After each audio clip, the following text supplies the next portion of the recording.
what we call it as kalaw. Noy.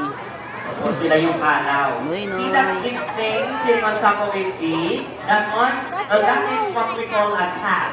We believe that it acts like a vibrating chamber to make their voices louder because hornbills are quite chatty. Their calls range from these booming sounds to break like a donkey to bellows and cackles. And I know it's hard to see, but take a look. Hornbills, they have eyelashes or pilik mata. Dito naman Noy, pakita mo yung pilik mata mo. Noy. Diba? That makes them so cute Ganda ni Noy and Noy, ah. sexy. Sana all. Noy. Noy, here is competition. Gusto Noy?